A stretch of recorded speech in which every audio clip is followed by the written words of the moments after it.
It's East Texas. News like this is bound to get out. Let's go down and get Clampett's name on a deal. Where's the gun? Where's the gun? Oh, there. What's the matter? You want to see what just flew over Blueberry Ridge? What? The dad-blamedest biggest bird you ever laid eyes on. Probably just an overgrown chicken hawk. Chicken hawk, nothing. That thing could make off with the hog. Hurry up, put that gun together. No room to land near the cabin, Mr. Brewster. It's too rocky and hilly.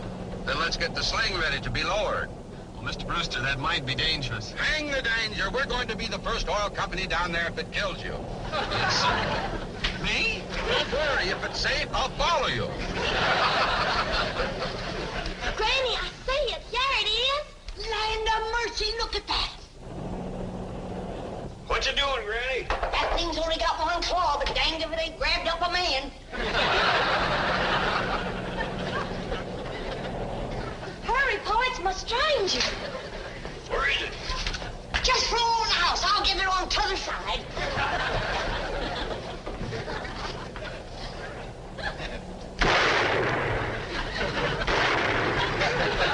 You kill it, Granny? No, but I made it drop that stranger.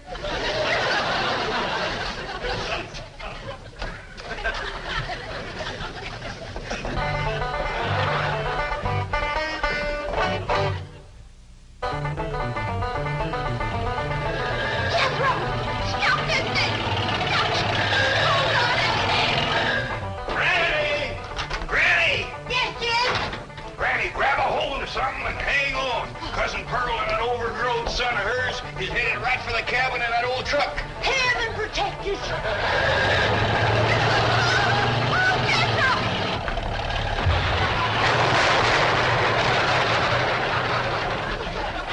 Did they hit us, kid?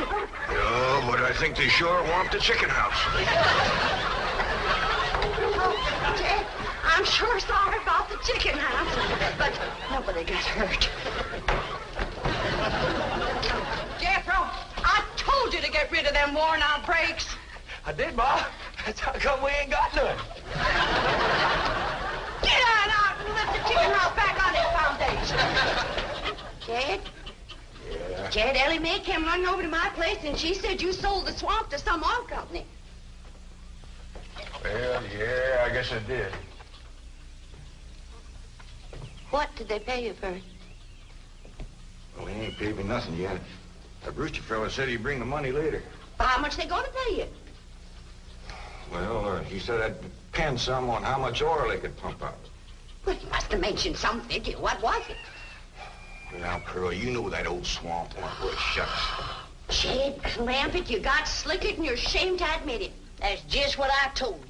Granny, how much they gonna pay him? All right, I'll tell you. He said it runs somewhere between 25 and 100. 25 and 100?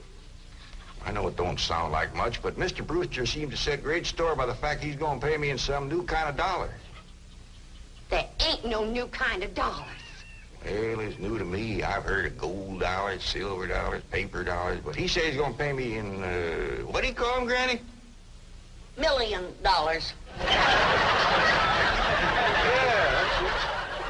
$1 million? it. He wrote the whole thing out on this piece of paper. Here, you can see for yourself. I don't know nothing about that kind of stuff. Let's see here now. Thanks in heaven. Granny, give me the jug. It's empty, but I'll fetch some. I'll go, Granny. Jed, you're a millionaire.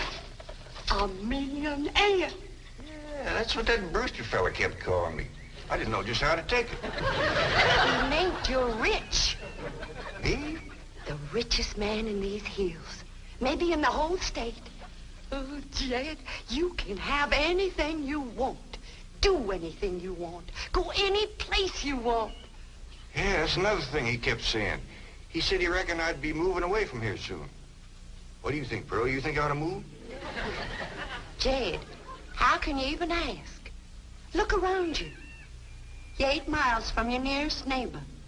You're overrun with skunks, possums, coyotes, bobcats.